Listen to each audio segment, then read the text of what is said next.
வாழ்க சத்குரு. மேஷ லக்னம். மேஷ லக்னத்துக்கு பார்த்தீங்கன்னா லக்ஷ்மி யோகம் எப்படி வரும்னு பார்க்குறீங்களா? மேஷ லக்னத்துக்கு லக்ஷ்மி யோகம் செவ்வாய் மூலியமாக வரும். செவ்வாய் 4ஆம் இடத்துல உட்காந்துட்டாருன்னா லக்ஷ்மி யோகம், 5ஆம் இடத்துல உட்காந்துட்டாருன்னா லக்ஷ்மி யோகம். மேஷ லக்னத்துக்கு 4ஆம் இடம் எது வருது? கடக ராசி.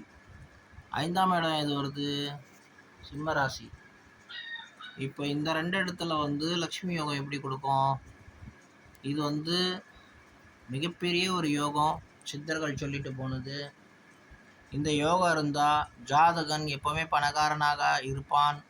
எவ்வளோ பெரிய கஷ்டம் வந்தாலும் அந்த கஷ்டம் நீங்கி திருப்பி அவங்ககிட்ட பணம் அவனை தேடி தேடி வரும். நீங்கள் கேட்கலாம், 4ஆம் இடத்துல மேஷ லக்னத்துக்கு நீச்சமாகறாரு செவ்வான்ட்டு. பட்டு கேந்திரம் ஏறினாருன்னா நீச்ச பங்கம் ஆயிடுவார். இது ஒரு அமைப்பு. இன்னொரு விஷயம் என்னன்னா, செவ்வாய் 5ஆம் இடத்துல போனார்னா ரொம்ப பெரிய பூர்வ புண்ணிய ஸ்தானத்துக்கு போய் மிகப்பெரிய பலசாலி ஆயிடுவார். இது ஒரு மிகப்பெரிய யோகம். செவ்வாய் பகவான் திடீர்னு மனிதனை உயர்த்தி விடுவார்.